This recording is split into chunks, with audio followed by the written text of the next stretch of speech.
So, we have reached the fourth and final Pufendorf lecture by Professor Simon Blackburn on topic truth and post-truth. And the title of the fourth talk, as it is presented on the poster, is Truth in a Difficult Climate. And of course, as usual, there will be time for questions after the talk. But this time we will stop a bit earlier, 4:45. So please. Okay, thank you very much. Once more, thank you all for turning up.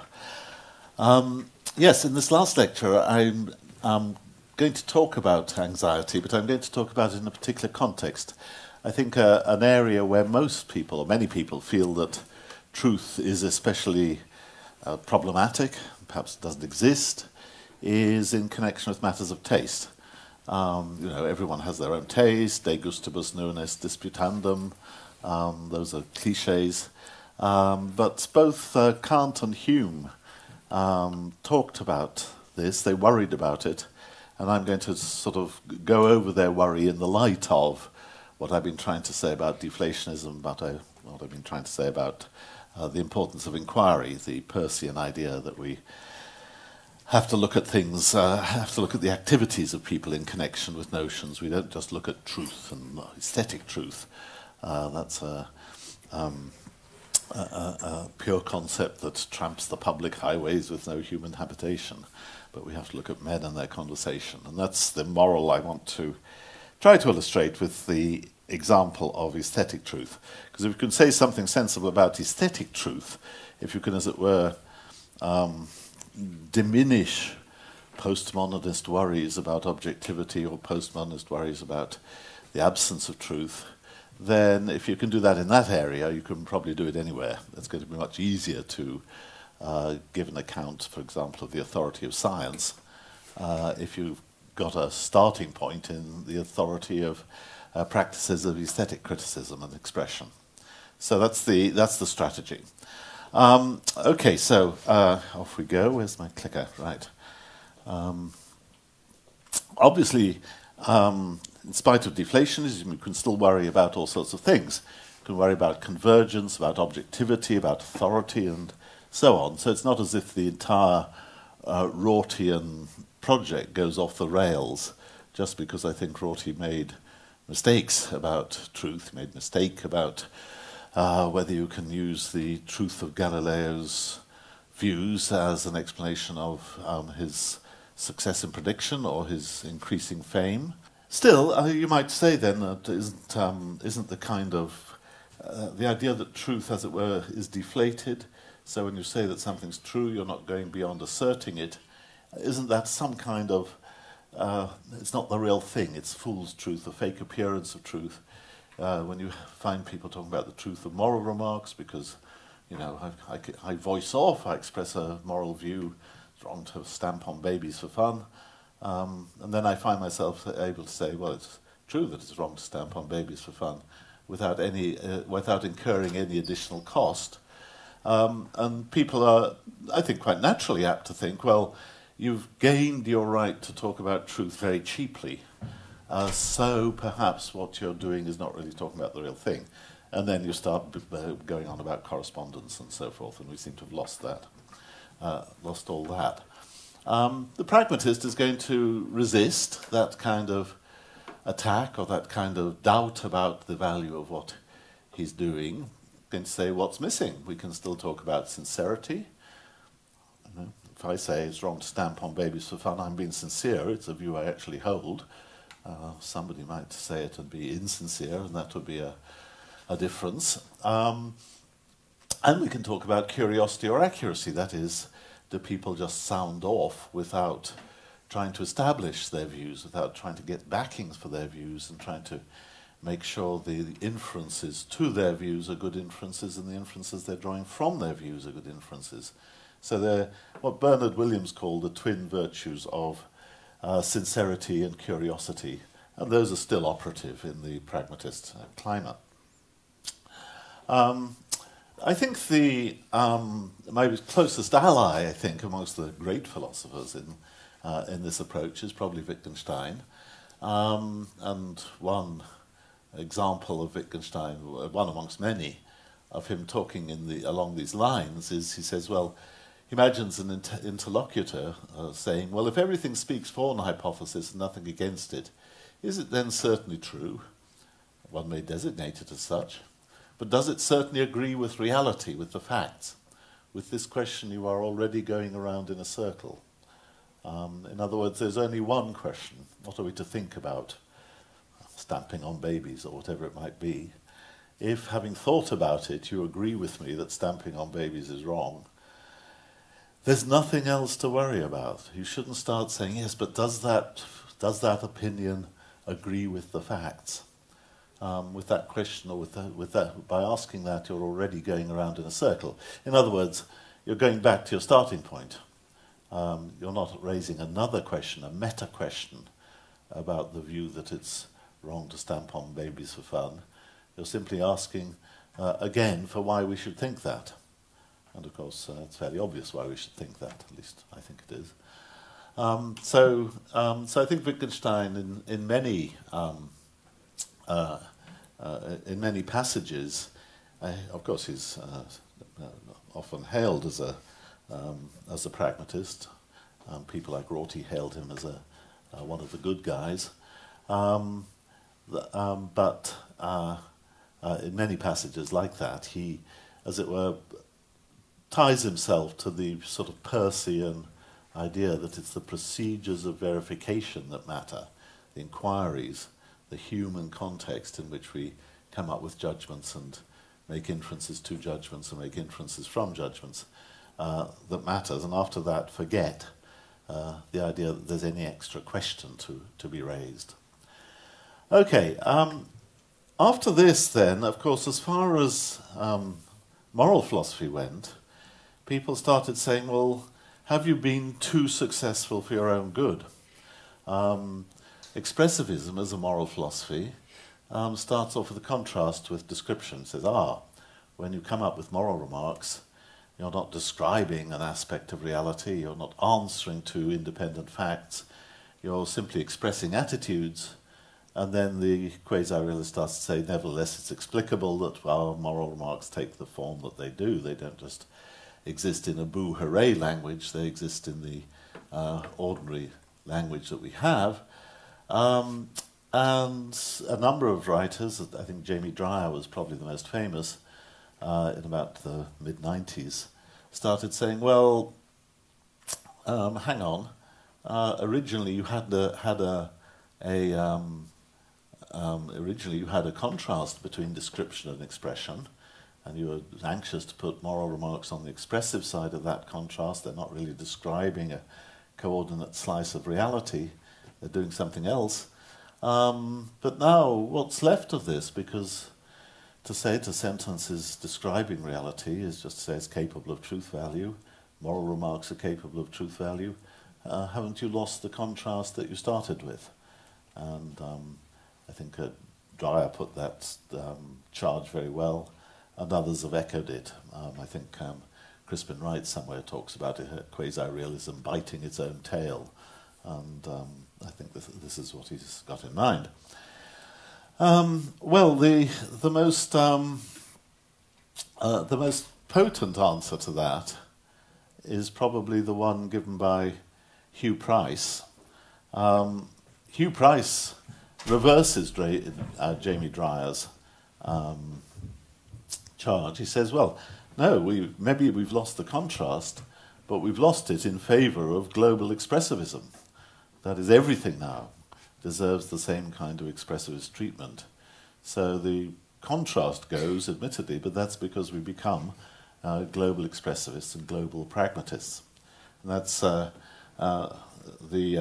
picture here is of Moses, and Hugh Price has described me and Alan Gibbard as Moses figures. Moses, if you remember, led the chosen people to within sight of the promised land, but he never managed to enter it himself. And Hugh Price thinks that Alan Gibbard and I did sterling work leading people to within sight of a global expressivism, but we never actually managed to enter that ourselves. I find that a rather strange view of Hugh Price's, and it's certainly true that I'm staying outside his promised land, because I think global expressivism is a rather difficult thing to understand, at least for me. So I don't really accept the charge. I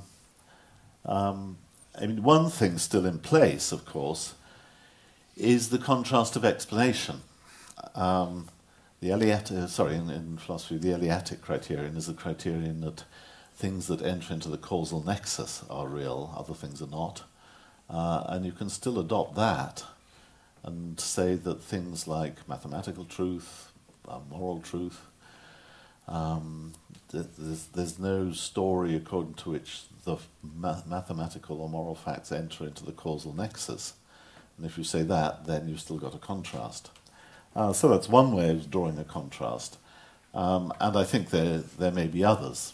There are different things to say about the relationship between moral or aesthetic judgments and sensory experience than there are about things which have more direct impact on our senses.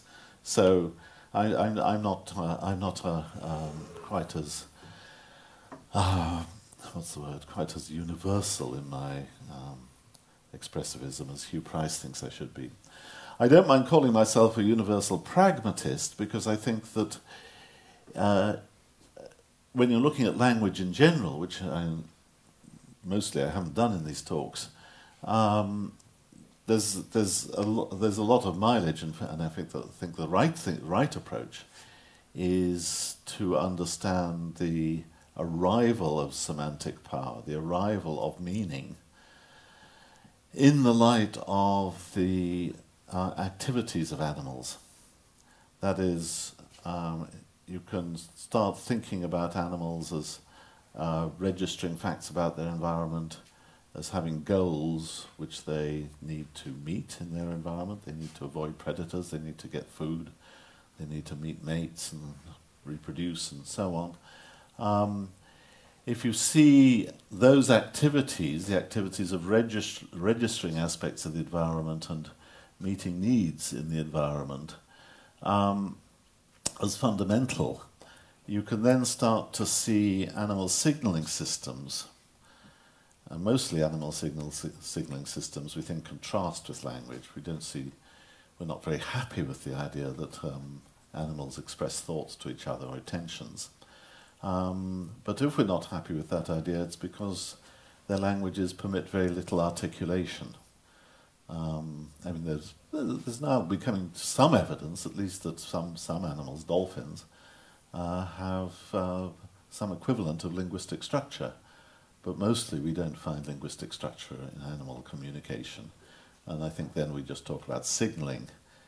The signals are too closely tied to environmental variations to be regarded as expressing thoughts or intentions. But that's and then unfortunately, of course, the evolutionary record just shows a great big gap between even the best of the apes, perhaps the chimpanzees, and ourselves. Chimpanzees are miles away from us in terms of linguistic articulation, and any missing links have disappeared, which is a great pity. But it's easy to imagine as a thought experiment a kind of gradual increase in expressive power, taking the signaling system of animals further towards the information-giving system and the intention-expressing system that we have. And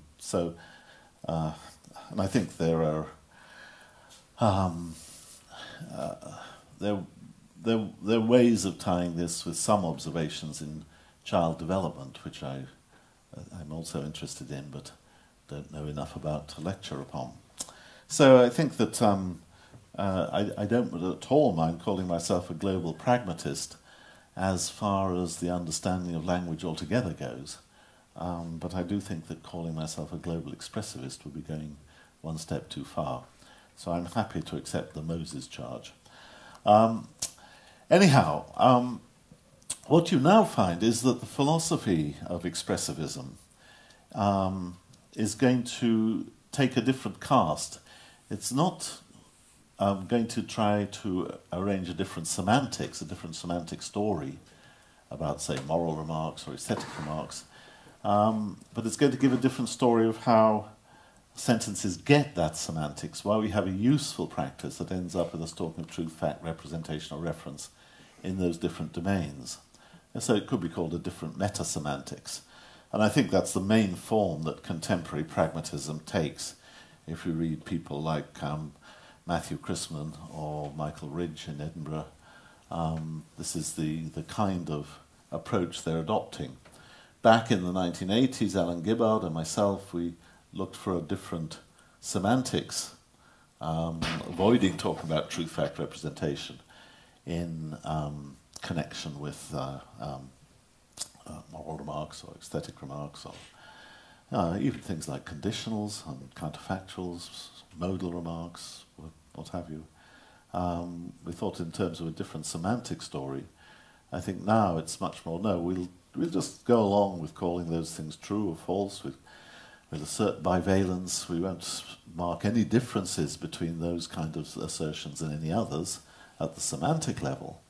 They all enter into T sentences. You can imagine the articulation of a Davidson-type truth theory for a language, using counterfactuals, conditionals, moral remarks, modal remarks, just like any other. Semantics is going to be seamless, but the underlying story of function may be very different. I think, again, that's very Wittgensteinian. Wittgenstein, famous section 12 of the Philosophical Investigations, gives you this analogy when you look at language. It's like looking into the cabin of a locomotive. We see handles all looking more or less alike, naturally, since they're all supposed to be handled. Human hand determines what a handle looks like. But one is the handle of a crank, which can be moved continuously. It regulates the opening of a valve. Another is the handle of a switch, which has only two effective positions. It's either off or on. A third is the handle of a brake lever. The harder you pull on it, the harder it brakes. A fourth is the handle of a pump. It has an effect only so long as it is moved to and fro. So you've got to do all these different things with these different handles if you're a skilled engine driver. And the comparison is with doing different things with different sentences or different parts of language. Sometimes you're expressing an attitude, sometimes you're doing something else, sometimes you're endorsing an inferential route. Perhaps that's what you're doing when you assert a conditional. Sometimes you're not endorsing an inferential route. You're doing yet something else again. Sometimes you're announcing a thought as obligatory. You might do that with modal language. Sometimes you're announcing variations as permissible. You might do that with saying that things are possible. So you've got all kinds of different activities, but each of which issues sentences, is performed by issuing sentences which have the same kind of right to be called true or false. And we now understand why that's so, because we know that when you call them true or false, you're doing no more than repeating the sentence. Okay, so that's the Wittgensteinian approach. And the constant theme in Wittgenstein is that the blanket invocation of a descriptive function, of a concept, for example, of mathematical or ethical or modal reality represented in our thought, is absolutely useless, precisely because of deflationism. It merely pretends to be presenting a theory at all. It fails to go beyond whatever proposition you start with, fails to get out of the circle. So Wittgenstein uses the he makes deflationary remarks about truth throughout his later writings, but he uses the deflationism as I'm using it, or so I would argue, as a way of saying, don't think that by talking about mathematical reality or ethical reality or conditional reality, hypothetical facts, modal facts, don't think that that's actually advancing a theory. That's simply standing on the spot, staying on the spot. Okay, well, that's the end of what I wanted to talk about in general terms about language and about the relationship between deflationism and myself and Wittgenstein. What I now want to do is, and perhaps this is a more light-hearted element in the talk, is just think about the practices of aesthetic discussion and the way in which, for example, deflationism clears the field. It enables us to think about that without worrying our heads about the nature of aesthetic truth or truth in matters of taste. Okay, so here's Kant. There are two great traditionally there are two great texts on aesthetics.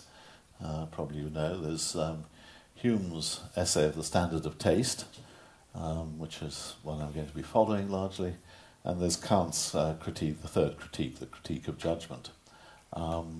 Here's from the third critique, and Kant's,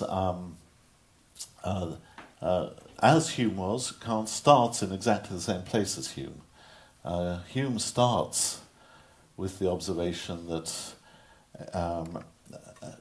in connection with aesthetics, we're in a domain of pleasure, of taste, of finding ourselves liking some things, disliking others. Surely there can't be any right or wrong about that. Surely that's just a matter of subjective or idiosyncratic differences between people. You may like some works of art, dislike others, and I may have a very different attitude. There's no right or wrong about it. So that's one thing you might think. And then Hume says, yes, but although you might think that, that doesn't quite accord with our practices. In our practices, we make choices and we care about the choices and we try and insist on the choices, and we think that some people have much worse taste than others. We listen to critics, we read critics who we hope can try and help us to perhaps improve our taste. And we think in terms of degenerate taste, we think in terms of improved taste, we think in terms of adequate taste, and so on. So Hume sets himself the problem of taste by contrasting those two thoughts. How do we hold those two thoughts together? And Kant does exactly the same. He says, many things for somebody who possess charm and agreeableness, nobody cares about that. But when someone puts a thing on a pedestal and calls it beautiful, he demands the same delight from others. He judges not merely for himself, but for all men, and then speaks of beauty as if it were a property of things. He demands this agreement of others. He blames them if they judge differently and denies them taste, which he still requires of them as something they ought to have. So what Kant's reminding us of is, as it were, the normative element that takes a centre stage here. You can think of somebody as not really doing very well in a certain domain. I've already confessed to not having a very good year, and so I wouldn't trust my own judgment. There's some pieces of music I like more than others, but I wouldn't trust my own judgment if it came to saying that, I don't know, the late quartets of Beethoven aren't as beautiful as the piano trios of Mozart. I actually think they're more interesting. I probably don't think they're as beautiful, but I don't trust my own taste because I don't know enough about it.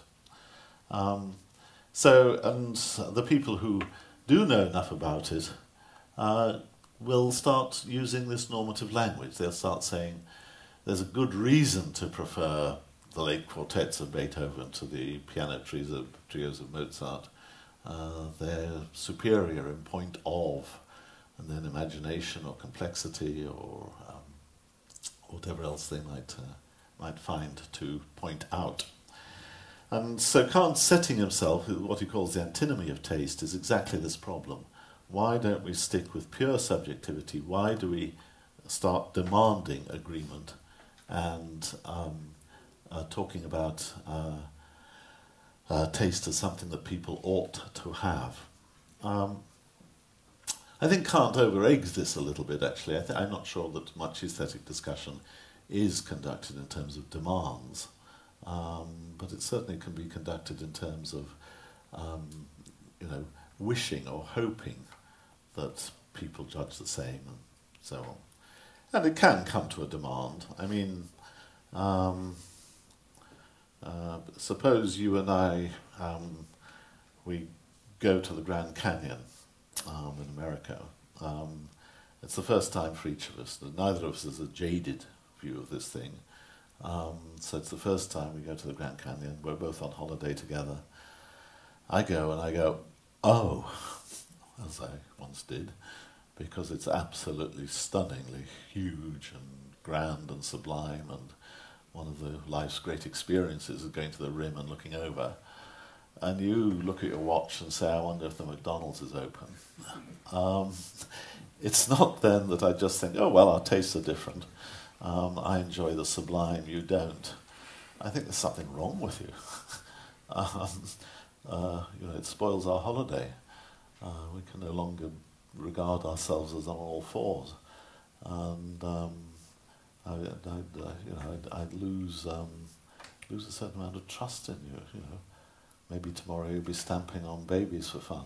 I don't know. There's something wrong with you anyhow, and so I think Kant is right that normativity can very rapidly arise in these areas, but I think that very often you don't demand. Make demands on each other. I think here there is a demand on somebody implicit in this situation. That is, you failed me in a way that you would have failed me if I'd asked you to do something and you'd taken no notice. So I think one could argue about the exact wording Kant uses. Kant goes on to try and give a theory which I think it's one of these Kantian theories which requires interpretation, to put it mildly. He talks in these terms, which I'm not going to try and explain. Okay, Hume takes a different tack, and it's the Humean tack that I'm going to try and commend to you. Hume basically, and this I think is very Peircean, it's down to earth, he says, well, let's think about critics worth listening to. Who's worth listening to on a topic? Who would you go to if you're interested in painting? Who would you go to if you're interested in literature or in music? Well, there's some people who are worth listening to. Now, what properties do they have? Well, a strong sense. Hume's examples are mostly literary, so the person of strong sense has clear ability to say how words are working in a particular poem or piece of literature, how metre works, how to distinguish sincerity, mere posturing from real feeling, and so on. So somebody needs strong sense, united to delicate sentiment, improved by practice, perfected by comparison, and cleared of all prejudice. And these are the virtues of the critic worth listening to. He's practiced, he's got delicate sentiments, come back to that, proved by practice, perfected by comparison, and cleared of all prejudice. And Hume admits later on in the essay that it's jolly difficult to know who meets these standards. I mean, you might be imposed upon by imposters who think that, or pretend they know what they're talking about, when actually they don't. But what you're looking for is somebody who's got these merits. Why Hume calls them merits will occupy us in a moment, but he thinks they are merits. The example of delicate sentiment, he's got the charming example of Sancho Panza in Don Quixote. Sancho Panza says that he comes from a long line of people with excellent taste in wine. And to prove that they've got excellent taste in wine, he proves that they've got delicate sentiments, delicate taste. They can really taste things. And to prove that, he just tells the story of two of his ancestors, two uncles or something, who were asked to assess how good a hogshead of wine was. Hogshead is a very big barrel. It's 54 gallons. So there's this great big thing of wine. And they take a sample, take a glass, draw off a glass of it and taste it. And one of them says, yes, it's a very good wine indeed, but there's just a little taint, a sort of a slight taste of iron, which is a metallic taint, which is really just prevents it being absolutely top-notch. And the other one says, I know what you're saying, but what bothers me more is there's a sort of taint of leather, a sort of leathery taste about it, which is preventing it from being absolutely top-notch. And everyone else in the vicinity just tastes it and says, I don't know what they're talking about. But when the hogshead is finally drained, they've bottled it, they're bottling it, they get right down to the bottom of the barrel. There in the bottom is an iron key on a leather thong. So the Sancho Panza's ancestors proved their abilities, because nobody else could have told that the little iron key on this little leather thong was at the bottom of the barrel, but they did. So they've got good, very, very refined, accurate senses of taste. So they're going to be worth listening to as far as that goes. If there's going to be something about the wine which needs discriminating, which might eventually spoil people's tastes in it, or eventually mean it's not quite worth what you thought it was, then they're the people to taste it. They're the ones who are going to tell you how to do it. And of course, we know that there are people like that in the world today. They're professional tea tasters who know how to make a blend of tea by using the right combinations of leaves. And they know that if they've missed it slightly, then what's missing is something. They know how to fix it. Similarly for whiskey, it's very important to the distillers of not single malts, but the distillers of blends of whiskey, that they get consistency. It's got to taste the same year in, year out. If you buy a bottle of Johnny Walker Red, you want it to taste like the last bottle of Johnny Walker Red, and so on. And it takes a professional blender to create that consistency. You or I couldn't do it unless we were practiced, because they know, oh, well, this is tasting a little bit less tart, less sweet, less something or other than last year, so it needs something, which they also know about, and then they can do it, and lo and behold, they've got a whiskey that tastes as it did last year. Very, very, very valuable skill to distilleries, highly paid, very rare skill. So, we know that there's an empirical, in principle, empirical ways of detecting this delicacy of sentiment, certainly in questions of taste, and of course in connection with music too. There are people who can hear when a singer's slightly off key in a way that somebody such as myself wouldn't be able to hear that they're slightly off key. And there are people who can, a good conductor can listen to the orchestra and pick out which instrument is off key, because the sound of the orchestra isn't quite right. Whereas you or I might say, well, the sound of the orchestra isn't quite right, but I'm not quite sure why. So you've got delicacy of sentiment, improved by practice, obviously that's required, perfected by comparison. One of Hume's more amusing passages is in the dialogues concerning natural religion. One of the participants, I think it must be Cleanthes, is talking about the perfections of the deity, and Philo, the skeptic in the dialogues, says, well, how do you know? And you've only got one example of his work, so how do you know whether it's good or bad of its kind? He said, could a peasant reading the Aeneid pronounce upon the virtues of that work, he who has never read anything else? So, in other words, you or I, we're literate people, we've read lots and lots of poetry, we might have a strong sense of how good the Aeneid is, Virgil's epic about the foundation of Rome, because we've been reading, I don't know, Homer or Pushkin or whatever else your favourite poet is. We've got lots of comparisons to make, And we might be able to say, oh, well, Virgil, he's better than any of those because he can do things that they can't, and so on.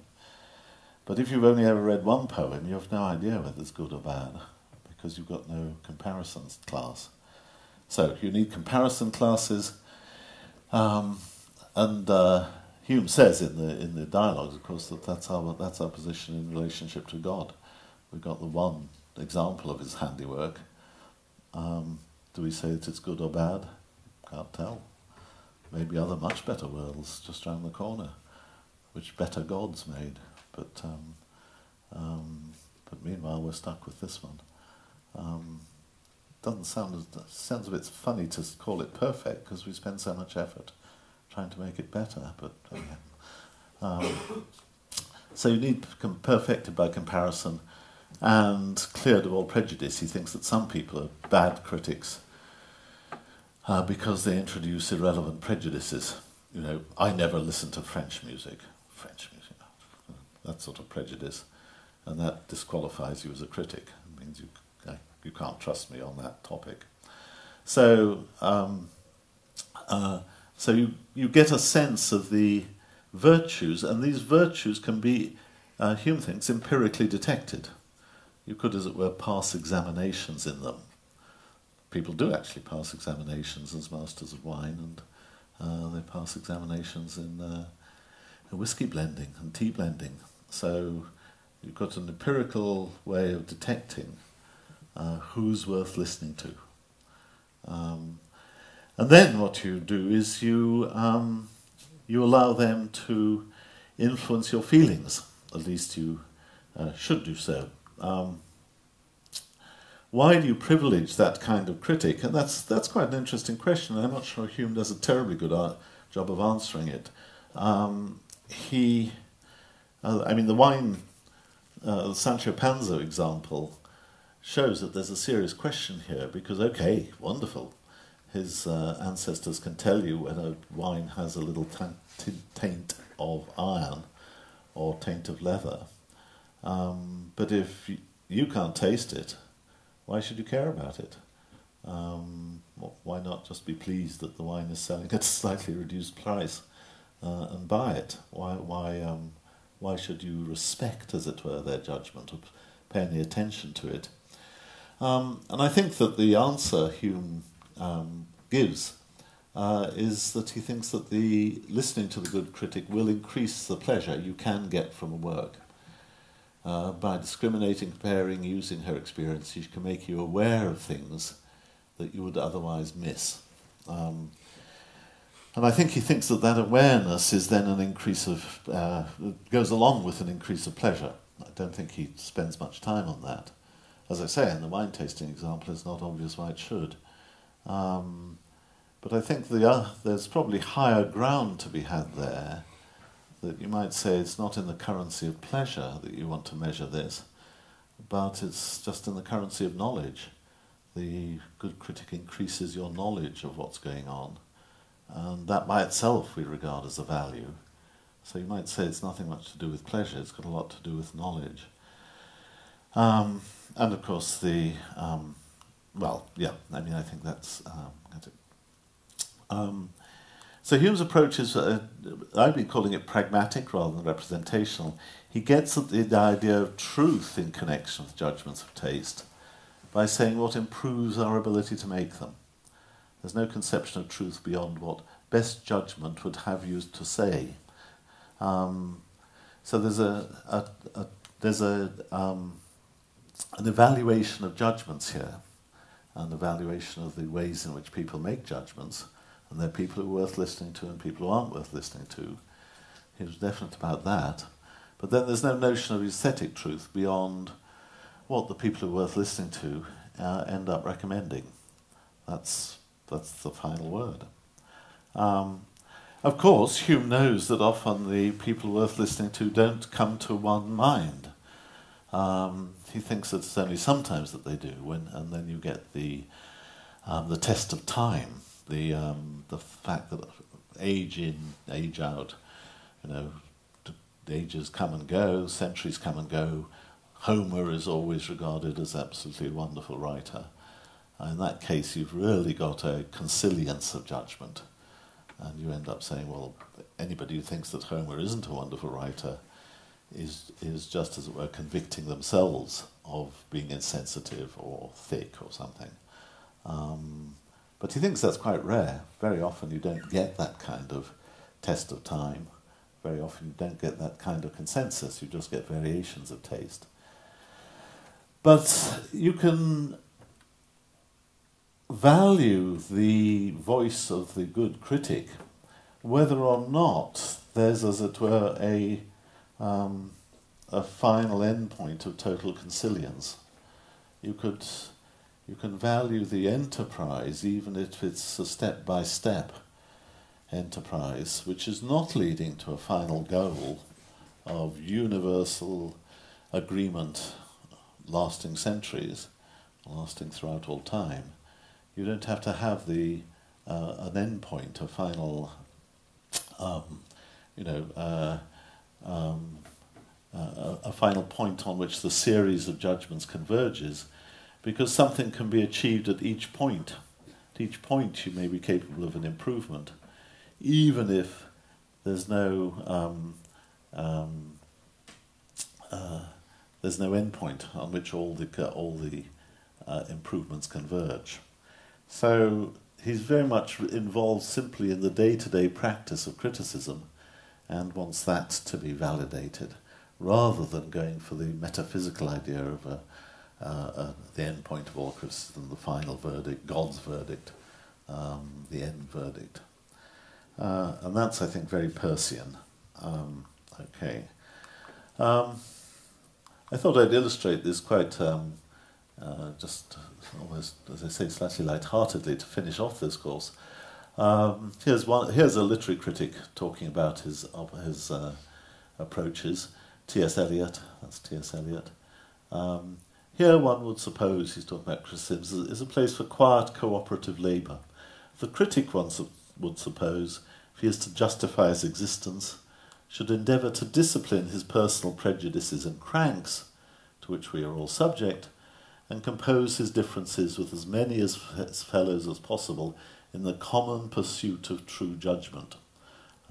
So Eliot talks about advancing your opinions of works in the spirit of a common pursuit of true judgment. And Henry James says the same thing. There's a very amusing passage in Henry James. Henry James, of course, you all know of him as a novelist. Henry James wrote more literary criticism than he wrote novels. He left more pages of literary criticism than he did novels. He was a prolific journalist and critic and writer and reviewer of other people's novels. He wrote extensively about the French novel, about the Russian novel, about the English novel. So he's an important literary critic. But he was also, of course, a very civilized man, and he here tells us he'd been going around Florence. I'd really been enjoying the good old city of Florence, but I now learned from Mr. Ruskin that this was a scandalous waste of charity. I should have gone about with an imprecation on my lips. I should have worn a face 3 yards long. Ruskin disliked Florence. The reason Ruskin disliked Florence is that he thought that in comparison to 13th and 14th century Venice, which he loved, and Siena even, Florence had become worldly. It had become victim of pride, which is a real Victorian no-no. It was building secular buildings, and even its church buildings looked, to Ruskin's eye, secular. He didn't like domes. He didn't like Renaissance architecture. He liked Gothic architecture with spires and ceilings which lifted you up to God. He thought domes sat on you. And so Ruskin tells you not to like Venice at all, not to like Florence at all. And James has read, I think it's called Mornings in Florence, Ruskin's book. And he's kicking back against Ruskin. And what he says is, nothing, in fact, is more comical than the familiar asperity of the author's style and the pedagogic fashion in which he pushes and pulls his unhappy pupils about, jerking their heads towards this, rapping their knuckles for that, sending them to stand in corners and giving them scripture texts to copy. So that's the worldly James, and that's John Ruskin. And James is kicking back against Ruskin's didactic style. Ruskin tells you what you may like and what you must like and what you mustn't like. And what James says instead is that there can be no greater want of tact in dealing with those things with which men attempt to ornament life than to be perpetually talking about error. A truce to all rigidities is the law of the place. The only thing that is absolute there is sensible charm. The grim old bearer of the scales excuses herself. It's a figure of justice. She feels that this is not her province. Differences here are not iniquity and righteousness. They are simply variations of temperament and of point of view. We are not under theological government. So it sounds as though James is, as it were, halfway towards being one of those dangerous postmodernists, a relativist, or somebody who thinks that there's just whatever, that your taste is one thing, someone's taste is something else. But he doesn't really think that. He describes himself throughout his critical career as the student, the inquirer, the interpreter, the active, indefatigable commentator, whose constant aim is to arrive at justness of characterization. So he thinks that the problem with Ruskin is there's a kind of injustice in Ruskin's attitude to Florence. He's not trying to get on all fours with what Florentine architecture was trying to do, or what the civilization of the Renaissance was coming to in 15th century Florence. He's simply voicing a prejudice against it. Whereas what you want from a critic who's worth listening to is not the kind of demands that Kant talked about, but it's the kind of insights that enable you to expand your own critical awareness of what's going on and therefore expand your own enjoyments. So James, I think, is on Hume's side and Eliot's side, and against perhaps Kant and the idea of theological government. We are not under theological government. Okay, so that's a kind of my little attempt to put Hume and to put James and Eliot, for that matter, into a kind of pragmatic context. That is, in this case, they're dealing with the practice of criticism, and they're trying to validate a practices of criticism, say why it's worthwhile, why it's worth listening to, and so on, without getting involved in a metaphysics of representation or metaphysics of truth or metaphysics of anything else. They're just involved in the day-to-day practice of improving your judgment, one thing at a time. And that, I think, is what Peirce argues we should respect, say, science for. And when Dewey or Peirce talks about the values of inquiry, as opposed to the metaphysics of truth, I think what they've got in mind is that if you want to understand the idea of making judgment in an area, you have to understand what's involved in the virtues of good judgment in the area. But those virtues may be detectable, they don't involve metaphysics, they just involve discrimination, practice, comparisons, and so on. And similarly, the virtues of the scientific inquirer. The virtues of the scientific inquirer are going to be ones of curiosity, care, replication, and, of course, enormous sensitivity to empirical fact.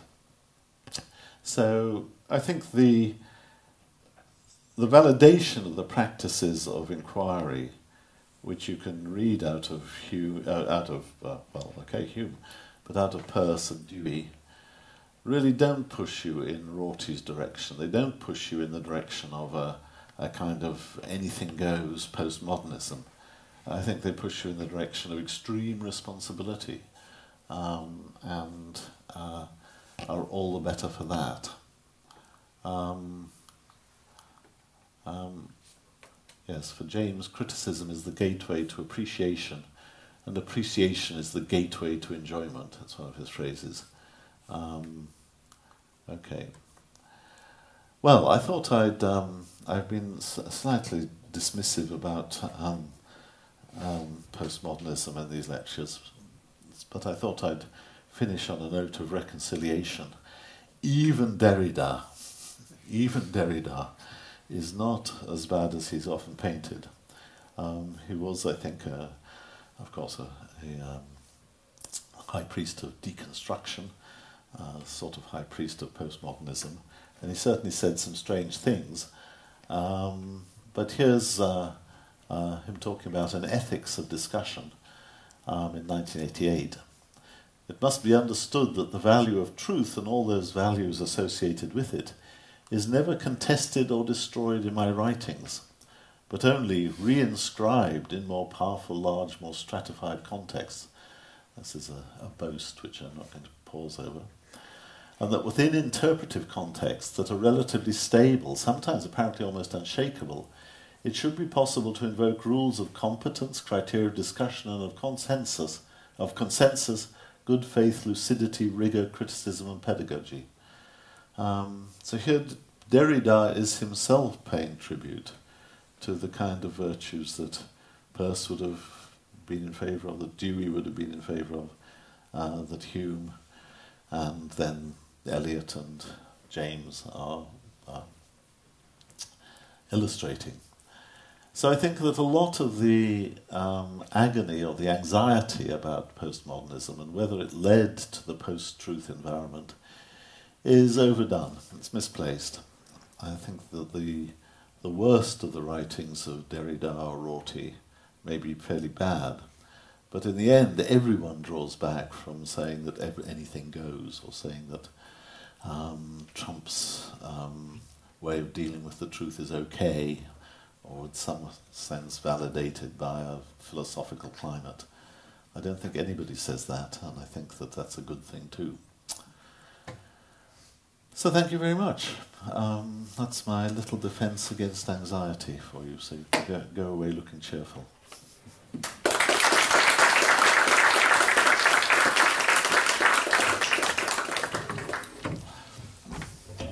All right, thank you very much. And it's time for questions.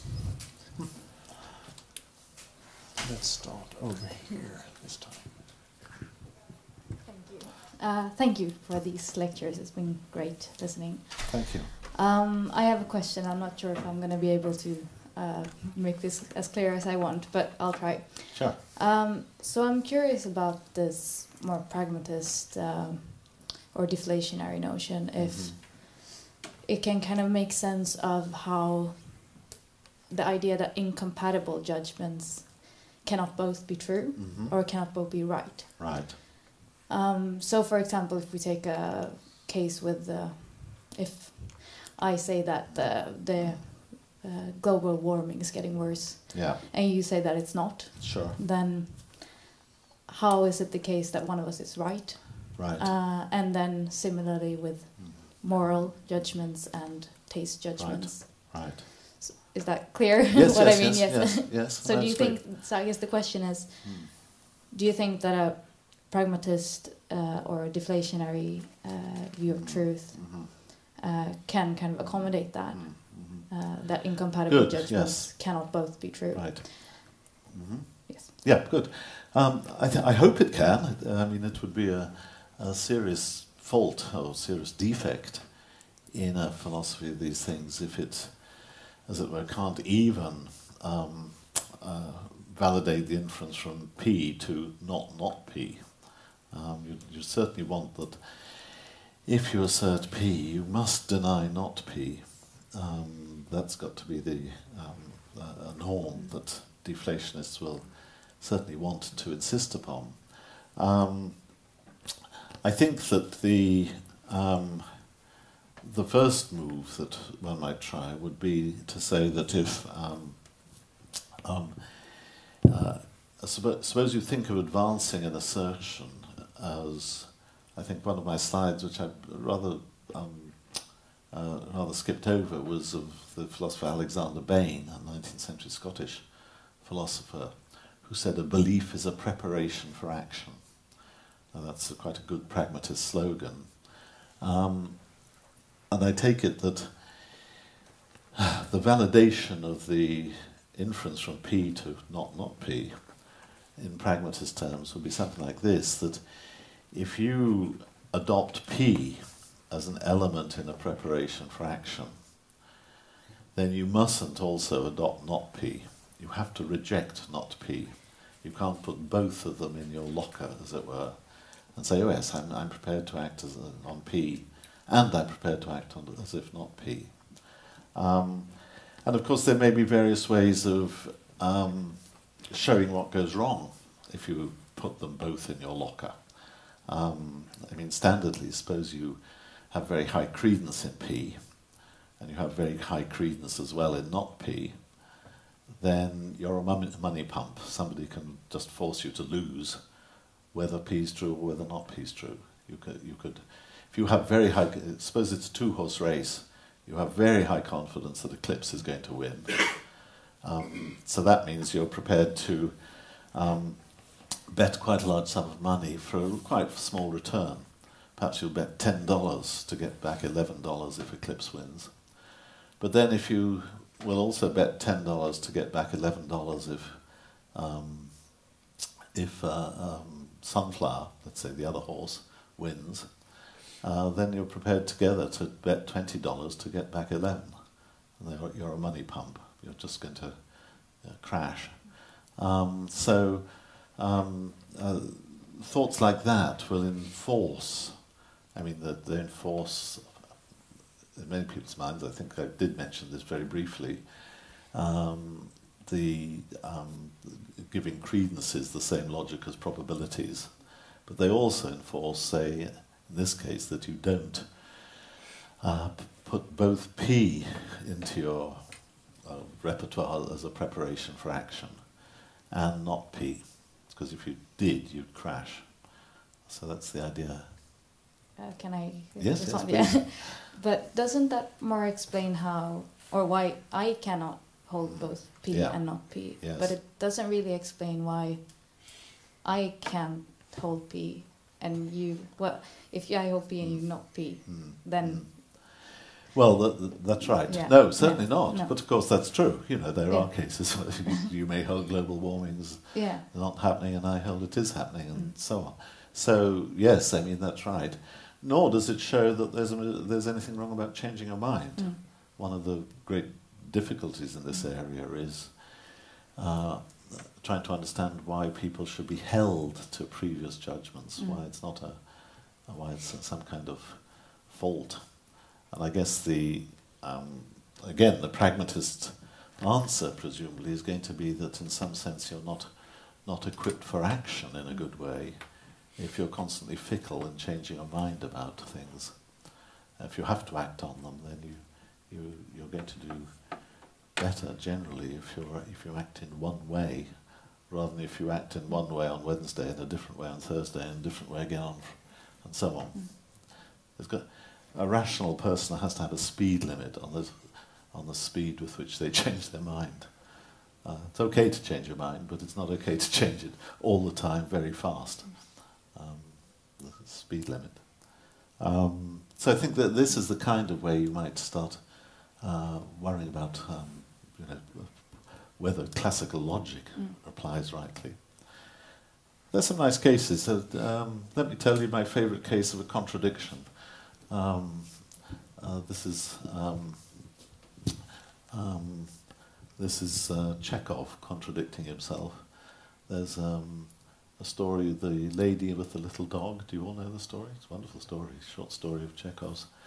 And Chekhov describes the situation, which is the heroine, if you should call her heroine, anyhow, the lady at the centre of the story, goes to meet her lover in Moscow, and she tells her husband that she's going to see a medical specialist, a gynecologist, and all Chekhov says is, and her husband believed her and did not believe her. Just leaves the contradiction. It's not and of course you know exactly what he means, but it's because I mean, but of course you'd also expand it. It's in some respects as if he believed her, in some respects as if he didn't. But all Chekhov says is he believed her and did not believe her. Anyhow, that's my favourite contradiction. Okay, Paul. Simon, I wonder if I could come back to the talk today, to the large trajectory of your lectures as a whole. Yeah. It's actually the relationship between Hume on wine Yes. and post-truth anxiety. Yes, it was a bit daring, wasn't it? Tie it all up. The thing that strikes me with the wine case, if I can just start off with that, Sure. with Hume, and Yeah. of course, famous example, is that one thing that happens in these conversations about wine is that somebody might think, these are a bunch of posers Yes, and yes, fraud. yes, sure. This is all this talk about, it's got a cheeky taste of something or other, and this is all just fraud. Yeah. Yes. So if you want, that's kind of a skeptic saying that there's this claim that, I taste some of the leather and I taste some of the iron, et cetera, it's just really cover. And some people like to find out experiments to show that these wine tasters are unfrocked, as it were. But so take that as one view, and that seems like a skeptical problem. And Sure. if you follow me, it's got a kind of parallel with truth in general, which is the problem is there really aren't these differences. There really isn't anything for the judge to get at. It's all just fraud. But there's something else in relation to your big ticket item about post-truth and the anxieties with it, which is someone who may not even be a skeptic, but something more disturbing, a nihilist.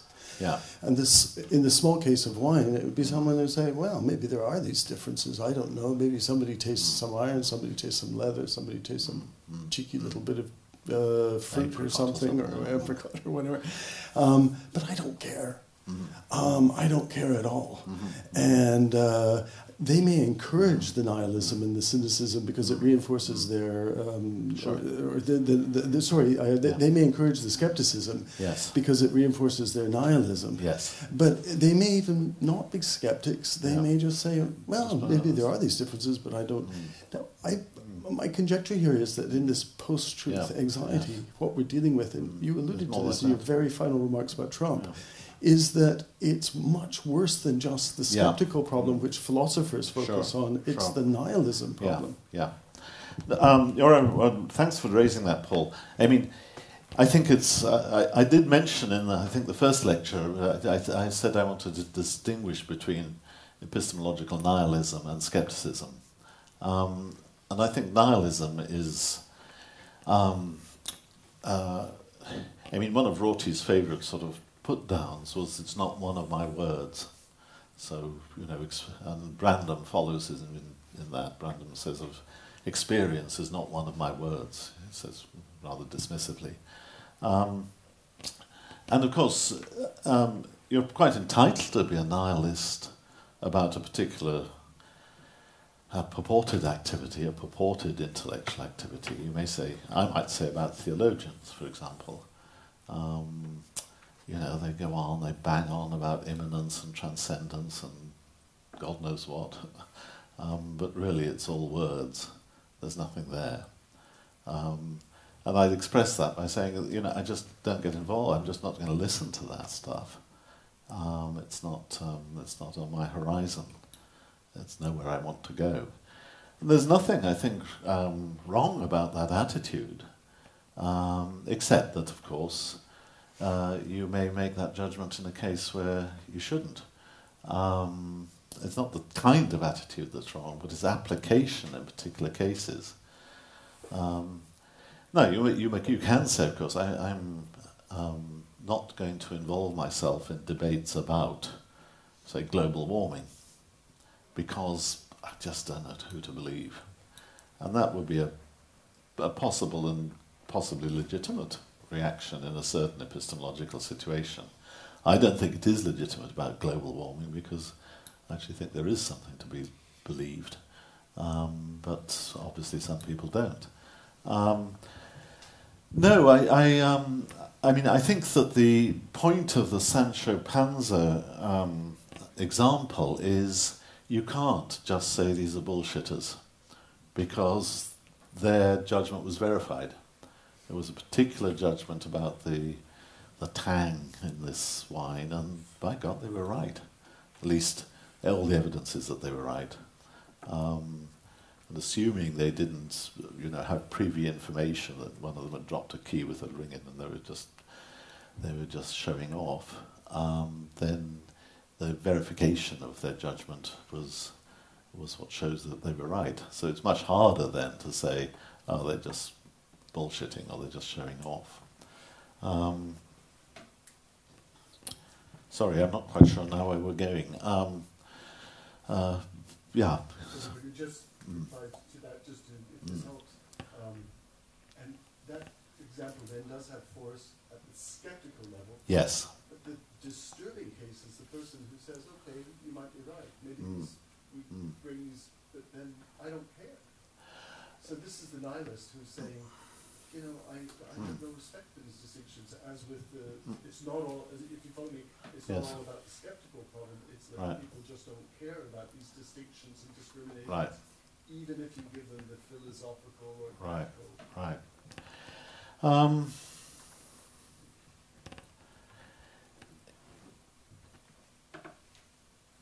It's very hard for me to envisage I can imagine a Trump who says I don't care about particular things.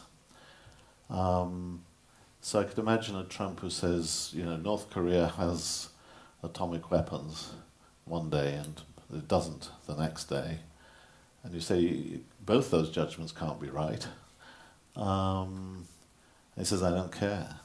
Today I feel like saying it has weapons, and yesterday I felt like saying it doesn't, and so what? So somebody sort of throws away consistency. I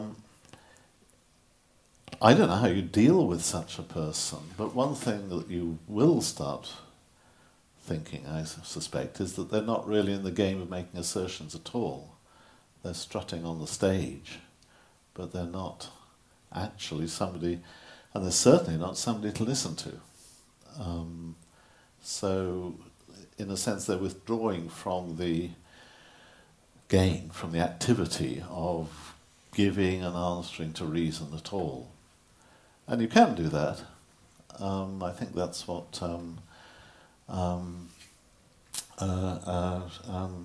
Cratylus, Plato's mate, was supposed to have done. He just goes, blah, blah, blah, blah.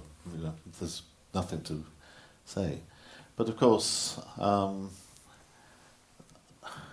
that's already a judgment that some sorts of activity aren't worth pursuing.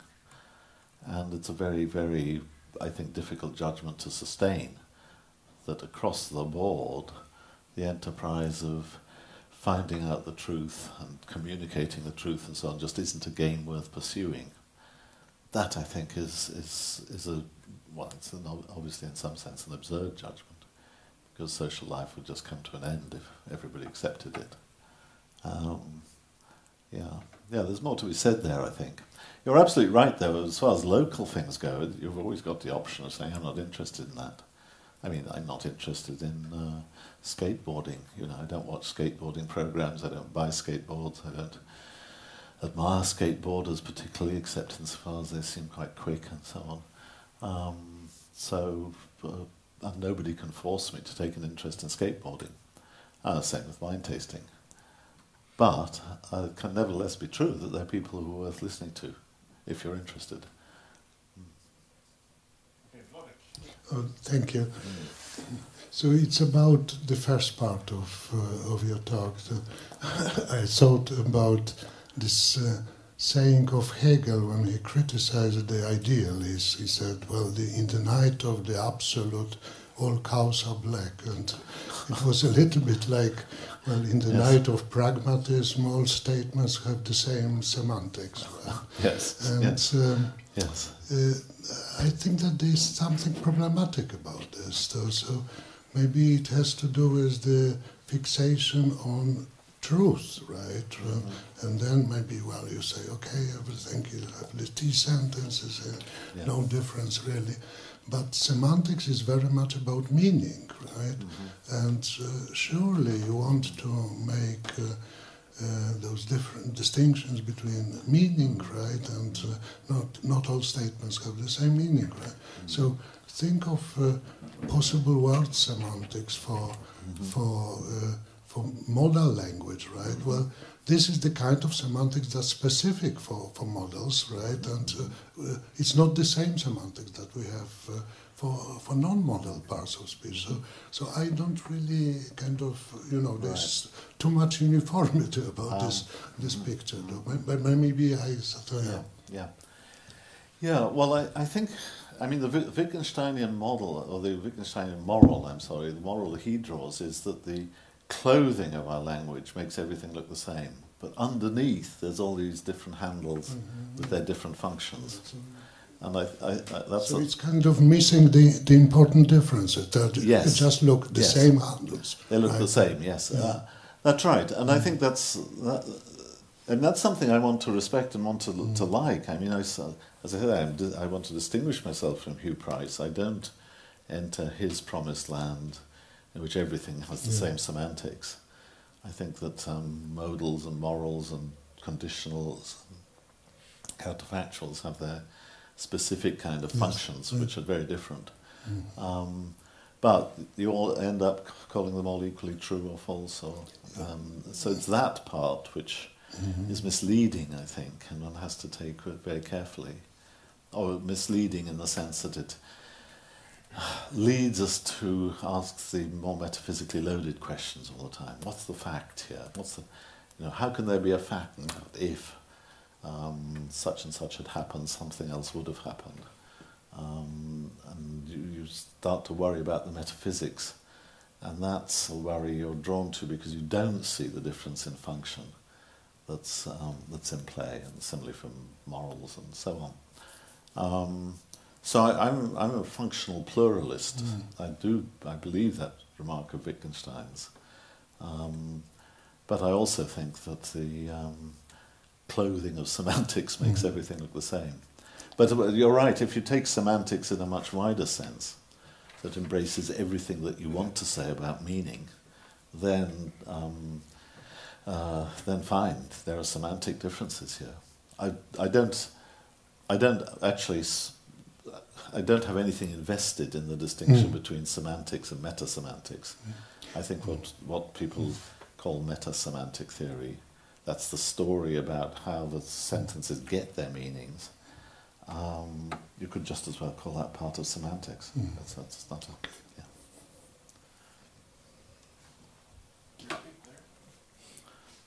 So we have time for more questions. Over there.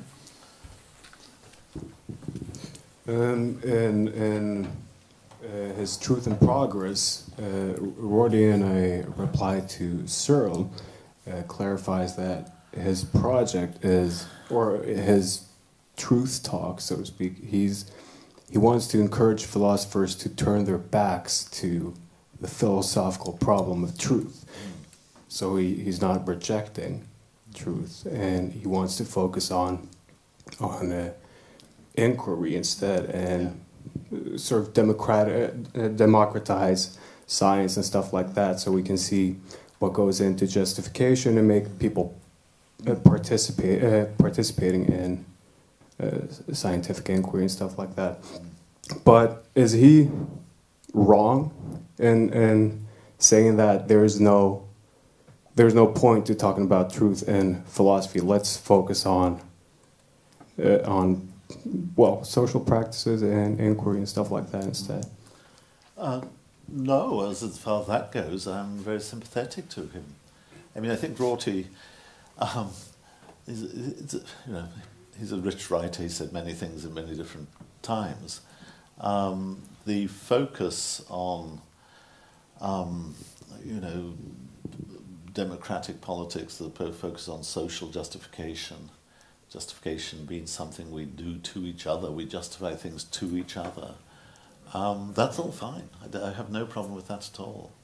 And of course I've been, as I see it, following Dewey very often, certainly following Peirce, intending to follow Peirce, who are amongst Rorty's heroes. I mean, so there's a lot in Rorty which I like, but Rorty did have a sort of slash and burn policy, and some of the things he says, some of the things I quoted, I think are over the top. I mean, I think Rorty perhaps was carried away by his own gifts as a writer, sometimes to say things that I think were unsustainable, like the remark I quoted about Galileo. And I think that he and I think worse than that, it's not just I think a rhetorical fault of exaggeration or something. I think the way in which he and Davidson, and even in some sort of sentences at any rate Quine, thought that they were driven back to a coherence theory of truth. I think they'd lost their footing there, and their feet weren't on the ground anymore. And that was what I was trying to show with the example of Mercator. So I think that although Rorty had his heart in the right place very often, he sometimes strayed off the path. But his central claim that philosophers should stop talking about realism and anti-realism, do you agree with that part of Rorty? Well, I agree with the Wittgensteinian part, that very often trying to understand a part of language,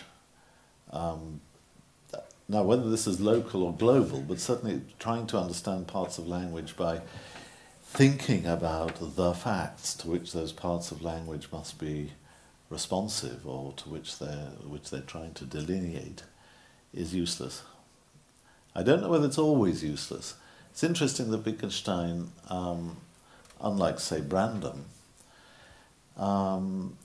Wittgenstein talks about a lot of different parts of language in his later writings. He talks about self-ascription of mental states.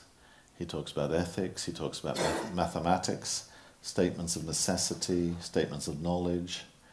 He never talks about chairs and tables.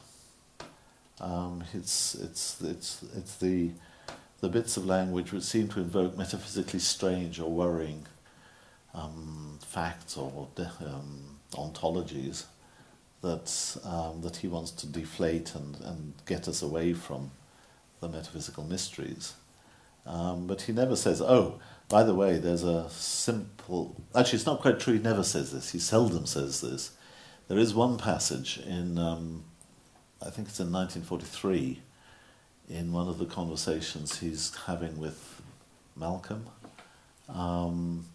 where he explicitly contrasts the way in which physical propositions relate to reality with the way in which moral propositions do, as if we understand description in connection with physics. You know, it's done and dusted, that's fine, that's great. It's these other things that are problematic. But I don't think he should say that. I think it may have been a lapse, because I think his deflationary attitude is intended as quite general. So he's got no right to say there's a way in which physical theory relates to facts, which is not echoed in ethics or somewhere else. But he does say it once.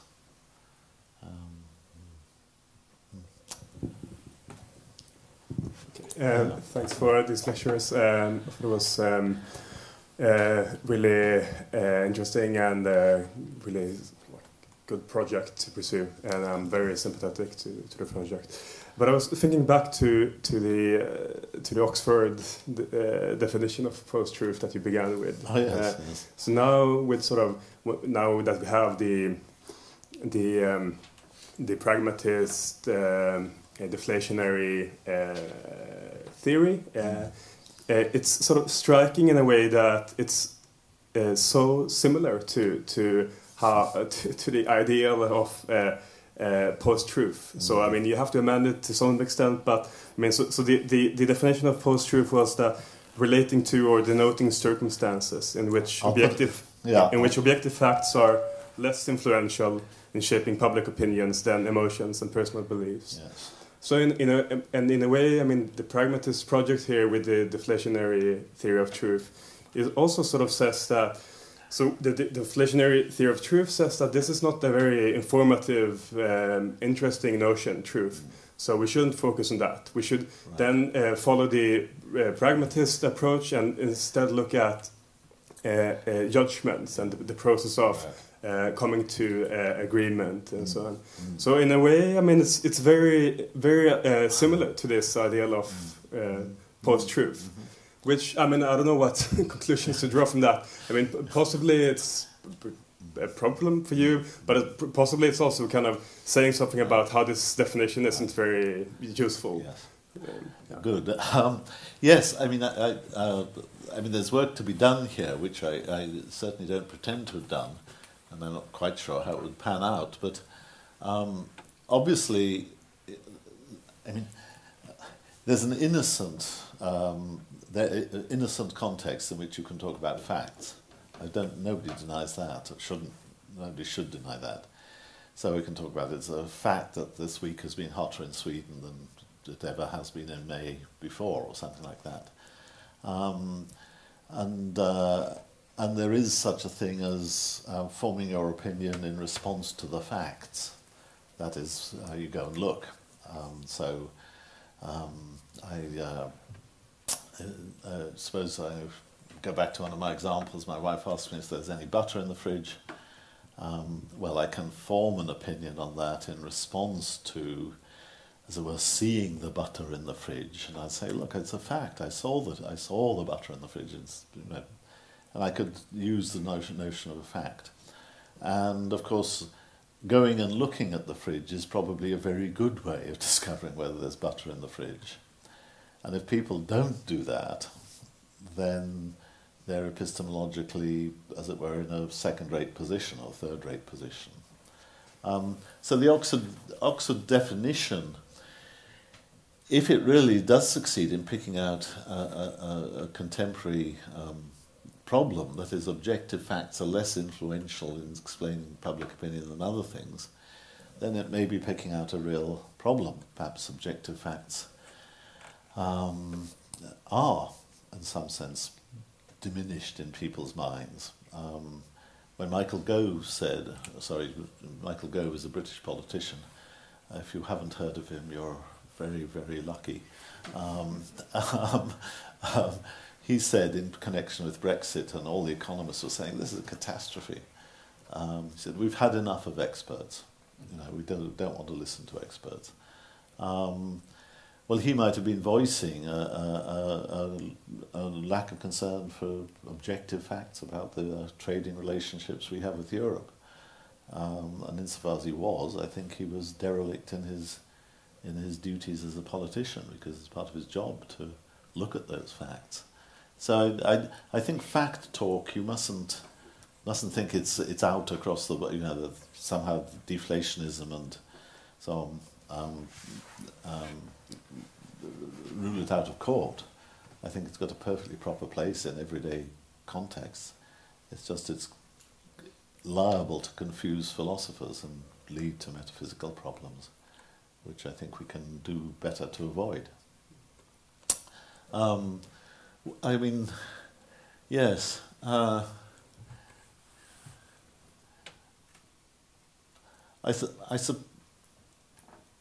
think the Oxford definition is, yes, it's fine. I would prefer to rephrase it.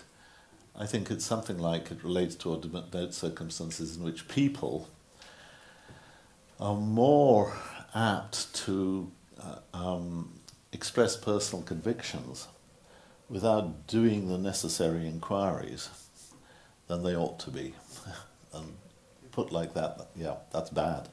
It may be a feature of our contemporary world. It's bad, it is. And if it denotes circumstances in which major politicians are more likely to have convictions without taking note of the necessary inquiries which would be needed to certify those convictions as likely to be true, then it's a very serious problem in the contemporary world. Yeah. So again, we will stop a bit earlier today, 4:45. But I know that Ingvar had a question. Let's see whether we can have more questions on that. I would like you to say more words, short, brief words, about the notion of ability, since with you seem to me to too lightly on the notion with respect to aesthetic experience, because blind people can't appreciate paintings, deaf people can't appreciate music. But there is an in-between that, for instance, some people are colorblind, some people are now recognized to be dyslexic. Colorblindness was not discovered until, I think, the 18th century. Yeah, but then there must be a limit for this inquiry into aesthetic properties. So somewhere you have to, another inquiry made by the neuroscientists may force you to say, well, they will never come to agreement with respect to aesthetic judgments because they have different abilities, even though one might be called an impaired ability and another a very good ability, but you might relativize that as well. So please, some brief words about how you look upon the notion of ability in relation to aesthetic judgments. Right. Well, of course, I think you're absolutely right, Ingmar. You can be, as it were, out of the game because of a disability. I can't make sensible judgments about the virtues of Russian poetry. Why? Because I don't speak Russian. I put that question away and I said, well, there is only impairments. Yeah. Impairments. Well, suppose I speak Russian a little, but not very well, like I speak French. I can just about get by in France. But that doesn't equip me to make sensible judgments about the values of French poetry. I don't quite know what they're doing with meter or scansion or rhyme or cadences of words and so on. So I can't really make judgments about French poetry. Nor can anyone come along and demand, to use Kant's word, that I do. I've got every right just to say, no, I don't go there. That's like Paul's example. So when we talk about the consensus has to be of the judges, of the people who are not impaired. Similarly, if you think of Peirce's alleged definition, but I think really a description of truth, as what's fated to be agreed upon at the end of inquiry, somewhere he phrases that as by all who inquire. And he obviously thinks of the ability to conduct a scientific inquiry in many cases would be an ability that only some people have. I mean, I can't conduct a scientific inquiry into the charge on the electron because although I know vaguely how Robert Millikan did it, I would be in no position to imitate his experimental procedures. So I'll never find out for myself the charge on the electron.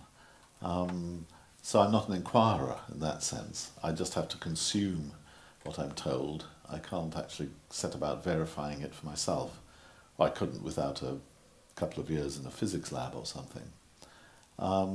So I think when we talk about consensus in these things, or inquiry, we're already, as it were, implicitly assuming that there are skills which some people have and others don't, or others have to an impaired degree or a lesser degree. And I think that's very important, because obviously we don't want to accept our judgments from people who've got impaired abilities. I've got a friend who we go walking with who's colourblind, and it's sometimes quite important for me to verify for myself that the flash on the marker is red or blue or green, because he's not a reliable witness about that.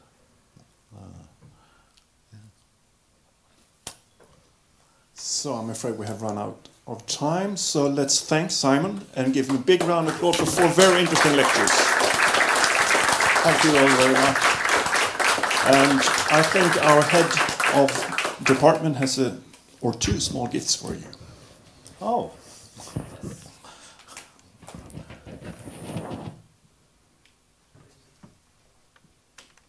A little token of gratitude for these lectures.